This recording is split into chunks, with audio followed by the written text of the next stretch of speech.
Little pause, and in it a wave of horror seemed to float around the room. I think it was at that moment that I first believed Dr. Rayleigh's theory to be right. इनमें से एक ने खून किया. I felt that the murderer was in the room sitting with us. Doctor Reilly ने ये कहा था ना कि भैया आदमी किसी इंटरनल आदमी ने ही मर्डर किया है. तो इसको लगा, नर्स को, लिजरेट को, कि हम में से किसी ने मर्डर किया है. अच्छा. और वो हमारे साथ अभी यहाँ बैठा हुआ है और मुझे अभी ऊपर जाके बहुत डर लगता है. नर्स डरने लगी. नर्स, मैं भी डरता हूँ मामा. आजकल तो कोई भी नहीं है ना ऊपर. I can't help it, she sobbed. It's just so terrible. Courage, Mary, said her husband. He looked at us apologetically. She's so sensitive. She feels things so much. I was fond of Louis, sobbed Mrs. Mercado. Mrs. Mercado जो थी वो कहती थी, I was fond of Louis. I don't know, something of what I felt showed in my face, but I suddenly found Mr. Power was looking at me, and that a slight smile hovered on his face. Mr. Mercado तो लट्टू थे ना, तो मतलब तो जैसे ही इसने nurse का चेहरा देखा पौना ने, तो उन्होंने कहा क्या ये था. I gave him a cold glance and at once he resumed his inquiry. Tell me, madam, he said, of the way you spent yesterday afternoon. I was washing my hair, added Mrs. Mercado. It seems awful not to have known anything about it. I was quite happy and busy. हे भगवान, बहुत awful लग रहा है, मैं बहुत happy थी, busy थी. You were in your room? Yes. And you did not leave it? No. Not until I heard the car. Then I came out and heard what had happened. Oh, it was awful. Did it surprise you? Mrs. Mercado stopped crying. Her eyes opened resentfully. What do you mean, Mr. Pyro? Are you suggesting? What should I mean, madam? You just told us how fond of you were of Mrs. Leitner. She might perhaps have confided in you. मतलब हो सकता है कि आपसे बोला हो कुछ. आप तो बहुत ज़्यादा फॉन्ड थी ना मिसेस लाइटनर के, है ना.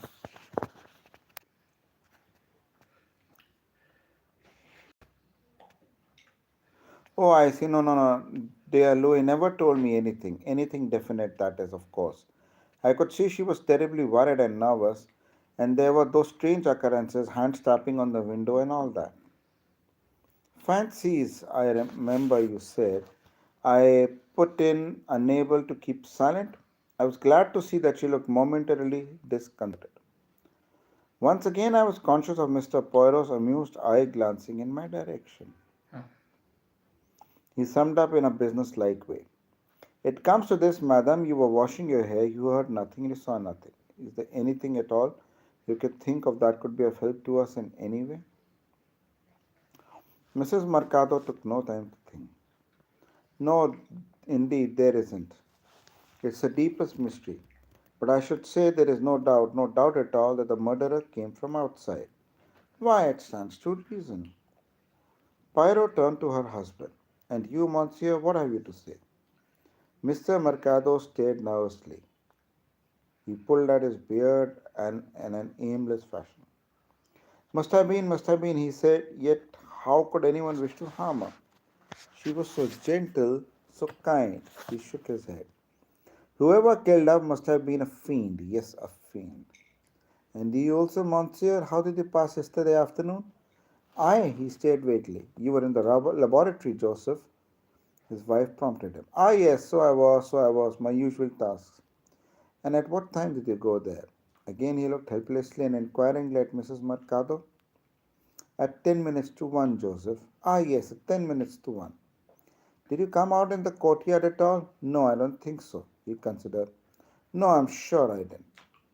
When did you hear of the tragedy? My wife came and told me. It was terrible, shocking. I could hardly believe it. Even now, I can hardly believe it is true. Suddenly, he began to tremble. It is horrible, horrible. Mrs. Mercado came quickly to his side. Yes, Joseph, we all feel that. But you mustn't give way. It makes it so much more difficult for poor Dr. Leitner. I saw a spasm of pain cross Dr. Leitner's face, and I guessed that this emotional atmosphere was not easy for him. He gave half a glance at Poirot as though in appeal. Poirot responded quickly. Miss Johnson, he said, I'm afraid I can tell you very little, said Mrs. Johnson. Her cultured and well bred voice was soothing after Mrs. Mercado's shrill treble. She went on. I was working in the living room taking impressions of some cylinder seals of plasticine. And you saw nothing or noticed nothing? No. Pyro gave a quick glance. His ear had caught what mine had, a faint note of indecision. Mrs Johnson ने शायद कुछ देखा है. Are you quite sure, Mademoiselle, is there something that comes back to you vaguely? No, not really. Something you saw, shall we say, out of the corner of your eye, hardly knowing you saw it? No, certainly not, she replied positively. Something you heard then, ah yes, something you are not quite sure whether you had heard or not. Miss Johnson gave a short, vexed laugh. You press me very closely, Mr. Pyro. I'm afraid you are encouraging me to tell you what I am, perhaps only imagining. Then there was something you, shall we say, imagined. Miss Johnson said slowly, weighing her words in a detached way. I've imagined since that at some time during the afternoon I heard a very faint cry. What I mean is that I dare say I did hear a cry. All the windows in the living room were open, and one hears all sorts of sounds from people working in the barley field. Mister Johnson ने कहा मुझे एक बहुत हल्की सी एक आवाज़ आई रोने की. आ किसने कहा? मिस जॉनसन ने. और बहुत ही फेंट कराई थी. और फील्ड में लोग काम करते हैं तो उसका था. But you see, since I've got the idea into my head, it was Mrs. Leitner I heard. हो सकता है मैंने Mrs. Leitner को सुनाओ. And that's made me rather unhappy. Because if I had jumped up and run along to her room, who knows? I might have been in time. हो सकता है कि मैं टाइम पे होती. Dr. Rayleigh interposed authoritatively. Now, for don't start getting that into your head, he said. I have no doubt that Mrs. Leitner, forgive me, Leitner, was struck down almost as soon as the man entered the room, and it was that blow that killed her. No second blow was struck. एक blow था उसमें खड़ाक मर गई. कोई second blow नहीं था. Otherwise, she would have had time to call for help and make a real outcry. Still, I might have caught the murderer, said Miss Johnson. What time was this, Mademoiselle? Asked Pyro in the neighborhood of 1:30. It must have been about that time. Yes, she reflected in a minute. That would fit in, said Pyro thoughtfully. You heard nothing else. The opening and shutting of a door, for instance? Miss Johnson shook her head. Miss Johnson shook. No, I do not remember anything of that kind. You were sitting at a table, I presume. Which way were you facing? The courtyard or the antecar room, the veranda or the open courtyard? I was facing the courtyard. Could you see the boy Abdullah washing pots from where you were? Oh, yes, if I looked up, but of course I was very intent on what I was doing. All my attention was on that. If anyone of if if anyone had passed the courtyard window, though, you would have noticed it. Oh yes, I am almost sure of that. And nobody did so? No. But if anyone had walked, say, across the middle of the courtyard, would you have noticed that? I think probably not, unless, as I said before, I'd happened to look up and out of the window.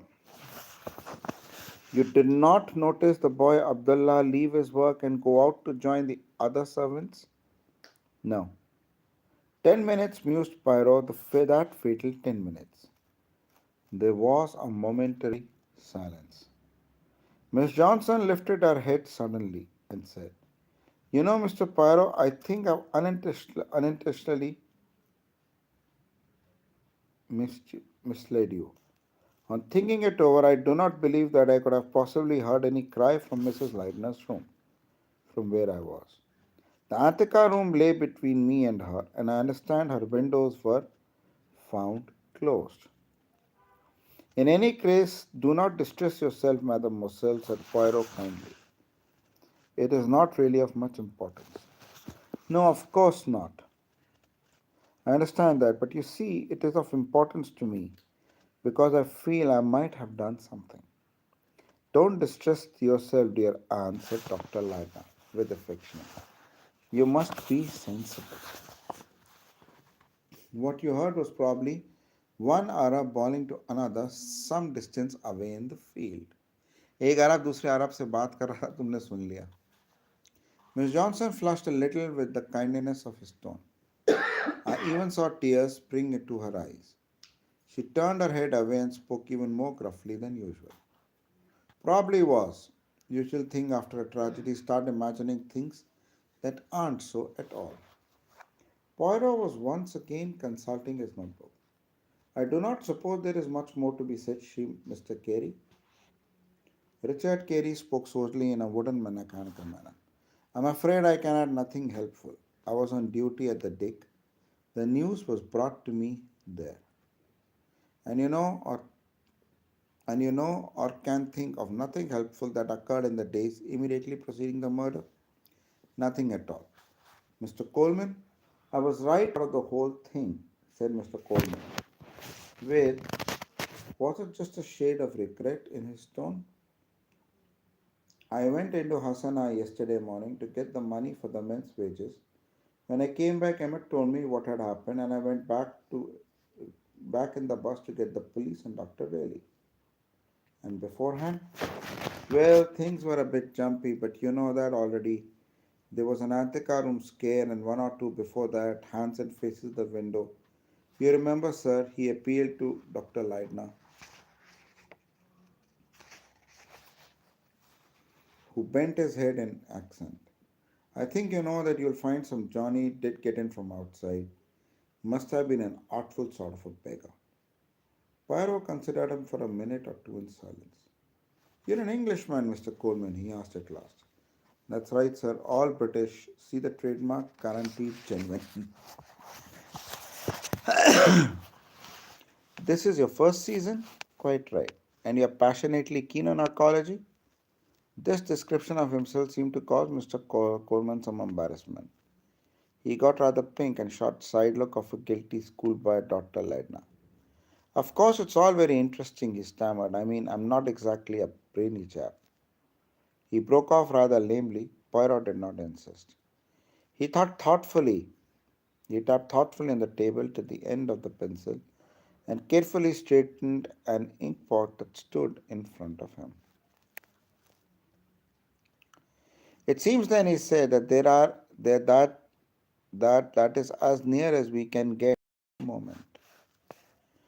If any one of you thinks of something that has for the time being slipped from his or her memory, do not hesitate to come over and discuss with me. Hesitate मत करना, मुझे बता देना कि मैं अगर कोई चीज़ miss हो गई है. Right? It'll be well now. I think for me to have few quick words with Dr. Ledner and Mr. Rayleigh. It was a signal for a breaking up of the party. We all rose, filed out of the door. When I was halfway out, however, a voice recalled me. Perhaps, said Mr. Poirot, Nurse Lieutenant would be so kind as to remain. I think her assistance will be valuable to us. I came back and resumed my seat at the table. अब chapter 15, Poirot makes a suggestion. तुम्हें सुनना है थोड़ी देर? ठीक है. Poirot makes a suggestion. Dr. Rayleigh had risen from his seat. When everyone had gone out, he carefully closed the door. Then, with an inquiring glance at Poirot, he proceeded to shut the window given to the courtyard. The others were already shut. Then he too resumed at his seat at the table. Bind, said Poirot. We are now private and undisturbed. We can speak freely. We have heard what the members of the expeditions have to tell us, but yes, Mademoiselle, what is it that you think? I got rather red. There was no denying that the queer little man had sharp eyes. He'd seen the thought passing through my mind, and I suppose my face had shown a bit too clearly what I was thinking. Oh, it's nothing, I said, hesitating. Come on, nurse, said Dr. Rayleigh. Don't keep the specialist waiting. It's nothing really, I said hurriedly. It only just passed through my mind, so to speak, that perhaps if anyone of did not suspect something, it won't be easy to bring out in front of everybody else, or even perhaps in front of Dr. Lydman. Rather to my astonishment, Mr. Poirot nodded in vigorous agreement. सबके सामने थोड़ी बोलेंगे वो. Precisely, precisely. It is very just what you said there, but I will explain. That little reunion we have just had, it served a purpose. In England, before the races, you have a parade of the horses, do you not? They go in front of the grandstand so that everyone may have an opportunity of seeing and judging them. That is the purpose of my little assembly. In the sporting phrase, I run my eye over the possible starters. Dr. Lena cried out violently. I do not believe for 1 minute that any member of my expedition is implicated in this crime. And turning to me, he said authoritatively, Nurse, I should be much obliged if you would tell Mr. Pyro here and now exactly between what passed between my wife and you 2 days ago. Thus urged, I plunged straight away into my story, trying as far as possible to recall the exact words and phrases Mrs. Ladner had used. When I had finished, Mr. Pyro said, Very good, very good. You have the mind neat and orderly. You will be of great service to me here. He turned to Mr. Ladner. You have these letters? I have them here. I thought you would want to see them the first thing. Poirot took them from him, read them, and scrutinized them carefully as he did so. I was rather disappointed that he didn't dust powder over them or examine them with a microscope or anything like that. But I realized he wasn't a very young man and that his methods were not very up to date. He just read them in the way that anyone might read a letter. चलो कल पढ़ेंगे.